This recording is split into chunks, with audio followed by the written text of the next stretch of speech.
Bonjour très chers téléspectateurs, téléspectatrices de partout où vous nous suivez. Aujourd'hui, nous allons vous parler de la festivité du 25 mai, la naissance du Christ. Pourquoi nous Kimbanguistes, nous célébrons la naissance du Christ le 25 mai? Pourquoi nous Kimbanguistes, nous disons Papa Dialungana Kiangani comme étant notre Seigneur Jésus-Christ? Voilà, suivez-nous jusqu'à la fin. Nous allons vous dire mais pourquoi.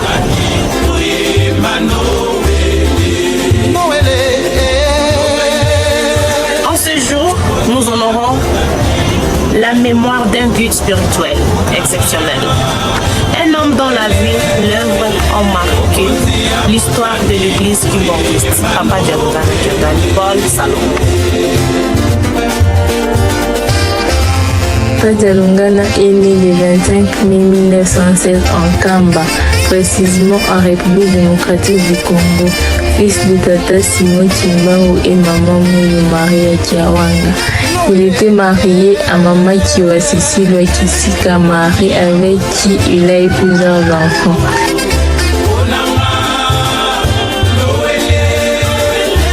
Le mois de mai est devenu pour le Kimbanguiste le symbole du royaume d'une naissance sacrée, celle de Dialungana Kiangani Paul Salomon Jésus-Christ. Personne au monde avait soupçonné son second retour sur terre.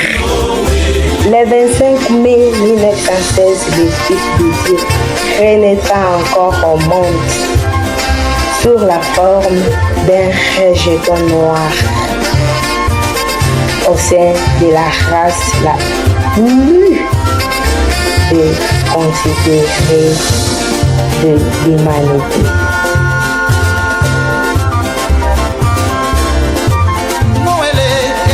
J'étais en train d'adorer Jésus-Christ. Sa nativité ne cadrait pas avec la date qui nous était imposée le 25 décembre. Cette date était réservée aux idolâtres, des mioches. Et ça fait beaucoup de temps. Il est arrivé un certain moment. Son éminence Papa Dialungana Kontima nous dira que les jours à venir, Dieu va vous révéler la vraie date de la naissance de Jésus-Christ. Donc la date du 25 décembre, pour nous qui manient, selon la révélation de Papa Dialungana Kontima, on peut adorer le Seigneur, Sauveur et Libérateur. C'est une date conventionnelle, on ne peut pas y revenir. Là, on a adoré divinité grecque. Vers le XXe siècle, aux environs de 91-92, c'est là que Papa Dialungana nous dira le moment viendra. Ce moment tant entendu, c'était justement nous dire que la vraie date, c'est le 25 mai. Précédant l'année, c'était 1916.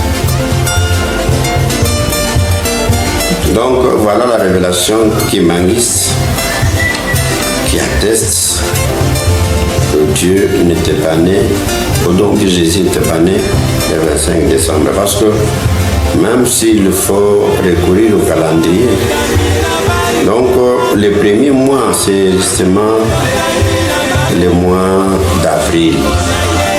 Le calendrier juif. Aujourd'hui, c'est le même calendrier kimbanguiste.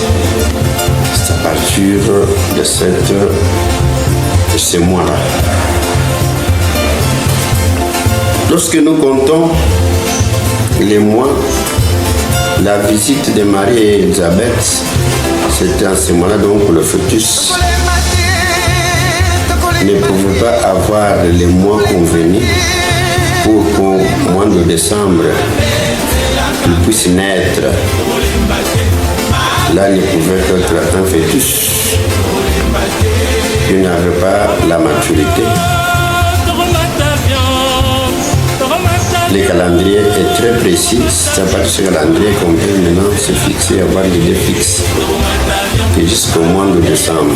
Décembre, novembre, janvier, février, mars, ainsi de suite. On ne pouvait qu'avoir un fœtus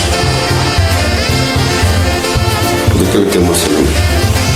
Voilà un peu la révélation, c'est que réserve comme surprise que les autres ne peuvent pas peut-être admettre selon leur foi qui est relative à leur confession.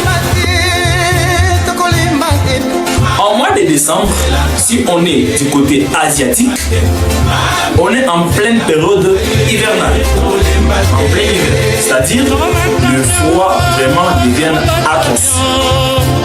Cela dit, celui qui est berger ne peut pas faire l'erreur de garder son troupeau dehors. Parce qu'il fait tellement froid que je ne peux pas rester dehors, et ni moi ni mon troupeau. Mais ce jour-là, on dit, l'ange vint même vers le berger pour leur dire que non, les fils de Dieu est né. Mais ce berger-là était dehors. Avec ce froid-là, en pleine période hivernale, voilà mon autre hypothèse que c'était faux. Le Christ ne pouvait pas naître, ne pouvait pas naître dans ces mois-là, puisqu'il fait tellement froid que c'est impossible. Parce que dans ces mois-là de 25 décembre, ce mois-là de décembre, les bergers ne gardent jamais leur troupeau dehors. Leur troupeau reste dans la maison parce qu'il fait tellement froid.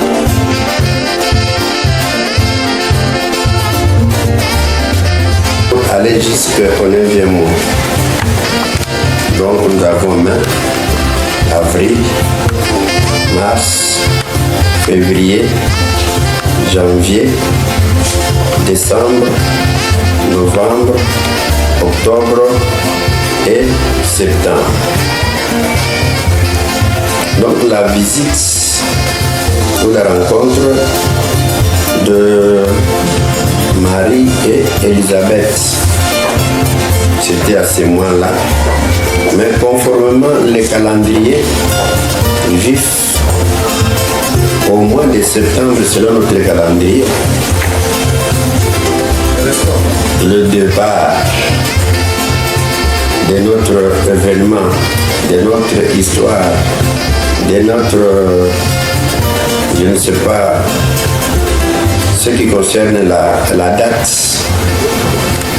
les 6 mois, il fallait les compter à partir du calendrier juif. Parce que pour les juifs, le premier mois, c'est quel mois? Le mois d'avril. Pour nous, aujourd'hui, c'est le mois d'avril. Maintenant, comptant avril jusqu'à je ne sais pas quel mois, ce ne serait pas justement les 9 mois. Donc voilà un autre décalage entre les calendriers actuels et les calendriers juifs. C'est exactement une fiction qui avait amené les autres chrétiens à arrêter le mois de décembre. Donc jusqu'au mois de décembre, les fœtus ne pouvaient qu'avoir combien de mois? 4 mois. 4 mois, parce que nous disons en reculant, c'est-à-dire aller le mois de décembre, novembre, octobre, septembre, ça fait exactement 4 mois. Maintenant, le calendrier, jusqu'au mois de septembre, sur notre calendrier, là, c'est justement 4 mois. Maintenant, il fallait y ajouter 5 mois. Janvier, février, mars, avril, mai. Pour avoir exactement combien? 9 mois. C'est un problème maintenant des calendriers, les nôtres aujourd'hui, les calendriers romains. Mais à ce moment-là, c'était avant qu'on puisse utiliser les calendriers romains, donc c'était les calendriers juifs.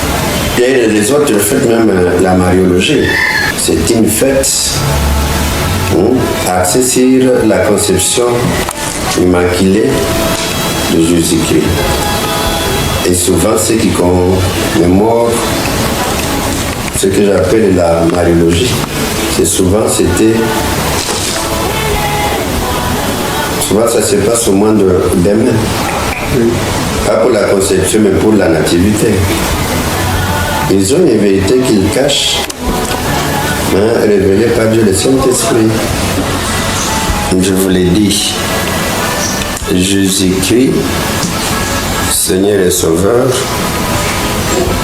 il avait révélé à l'apôtre bien-aimé Saint Jean à l'île de Patmos. Nous lisons cela dans Apocalypse chapitre 3, verset 12. Que le vainqueur, il a bien précisé, ce n'était pas n'importe qui, mais au vainqueur, qui vont demeurer dans le temple de son Père avec une foi non chancelante. C'est sur les fronts de vainqueurs qui ne vont jamais chanceler, qui vont demeurer dans le temple de son Père comme des piliers non chancelants. Sur leur front, on va y écrire les noms de la Nouvelle Jérusalem qui descend du ciel et les noms du Père de Jésus-Christ et les nouveaux noms de Jésus-Christ. Pour nous qui manguissent la Nouvelle Jérusalem qui est du ciel, il s'agit d'une Nkamba Nouvelle Jérusalem, une ville sainte. Ça c'est la Nouvelle Jérusalem, c'est Nkamba. Le Père de Jésus-Christ, c'est le Saint-Esprit. Et lui-même, l'ancien nom, c'est Jésus-Christ. Mais lorsque je dis, j'aurai un autre ou bien un nouveau nom, c'est ce qu'il a dit, tout est accompli dans Boudilongan. Donc il s'agit de Papa Dialonga. Dans Apocalypse chapitre 19, verset 11, on parle de celui qui va s'asseoir sur un anneau, donc qui va porter le diadème, c'est-à-dire la couronne. C'est sur cette couronne on va écrire les noms dont ceux qui ne sont pas avisés ne seront pas lire. Nous savons que les noms qui se trouvent écrits sur cette couronne, il s'agit de Papa Dialonga Nakiangan, dont la signification, si les autres ne savent pas la signification de Dialonga, Diamodilonga, c'est-à-dire la parole est accomplie, la promesse est accomplie. Et voilà un peu les noms de Papa Dialonga Nakiangan. C'est comme Apocalypse 19, verset 11, que nul ne saura lire ces noms. Ce n'est que nous qui sommes fils et filles de Papa Dialonga, pas fils et filles biologiques, ceux qui croient en lui, parce qu'on avait promis la seconde venue. Hébreu nous parle de Hébreu chapitre 9, verset 28, que notre Seigneur Jésus qui était venu, il s'était sacrifié une fois pour toutes, pour l'expiation du péché de toute l'humanité. Pour la seconde fois, il va revenir pas pour l'expiation du péché de l'humanité, mais pour apporter le salut à ceux qui l'entendent. Nous attendons, nous étions en train d'entendre et il était déjà venu. Les autres jusque-là, ils attendent la seconde venue de notre Seigneur Jésus-Christ. Il ne peut pas revenir avec l'ancien nom, mais il va revenir, ou bien il est déjà revenu avec le nouveau nom. Que les Kimbangi savent très bien. Dialonga Nakiangan Paul Salomon, que les autres ignorent.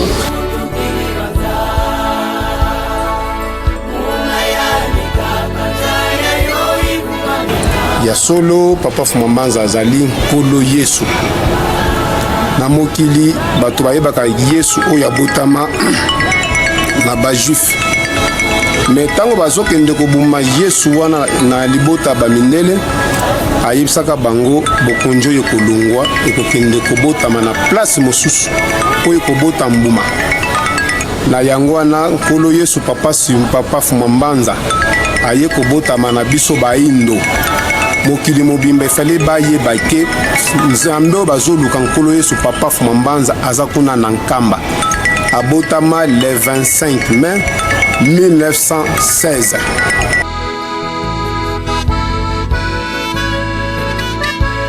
Le pape Jean-Paul II l'avait dit que Dieu est africain, Jésus-Christ est africain, il vit au nord de l'Angola. Ce n'est pas qu'il vivra où il vivait, mais il a conjugué ces verbes-là autant présent parce qu'au moment où il le disait, Jésus-Christ était bel et bien en Kamba vers Jérusalem, répondant au nom de Tialungana Kiangani Paul Salomon. Ce fils était deuxième fils du papa Simon Kimbangu, parmi les trois qu'il avait eu, et c'était l'un des fils les plus négligés, le fils de la promesse. Il était là pour garder les temples de Dieu, pour les reconstruire.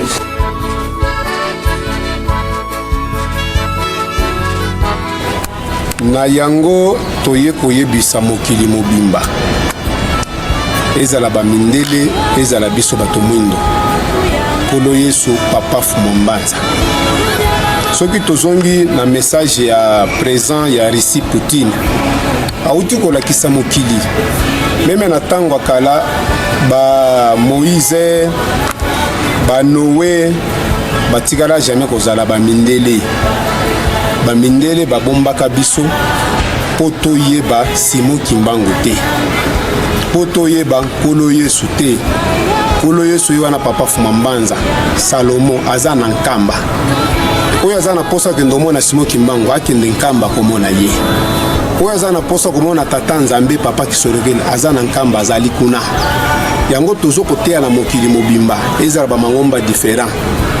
Nzambe oyo akela mutu oyo alingaka mutu azala na mokili ezali papa Fumambanza aye na loposo na biso ya bato mwindo tondimela ye. Soki tozali kowanga na ye yango wana tozokende ta tuzuka na pasi, donc il fallait tozonga na maye Jésus banda koloba biso bobatize biso na mai ne molimo santo tango akoya kobatize bino na kombo ya na makasi ya molimo mosanto do makambo ko boka susu bato na meza ki wana ezaki liloba ya Jésus Christ de Nazareth et pas bamindele. Yango toyi kopesa ka rappel muke na ba ndeko na biso ezala biso bakimangisa mosusu tozala na kati na lingomba ti lelo totika koyeba tina ya papa Fumambanza te na kati na mokili po papa Fumambanza ye kobotama na 1916, papa Kisorokele abotami na 14, papa Diangenda abotami na 18. Donc bangwana bazande tata Nzambe nkolo Yesu pe tata molimo mosantu ya moke tozaki yango bakisa yango wana toza na posa kaka le 25 mai esika nyonso kite kozala to fêter naissance ya papa Fumambanza.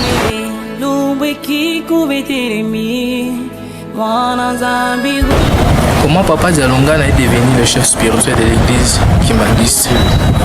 Dès l'arrestation de Papa Simon Kimbangu, de Nkamba vers Lubumbashi pour l'emprisonnement, l'église fut dirigée par Maman Moulou, son épouse, de 1921 à 1959, et laissa le pouvoir à Papa Diangenda de 1959 à 1992.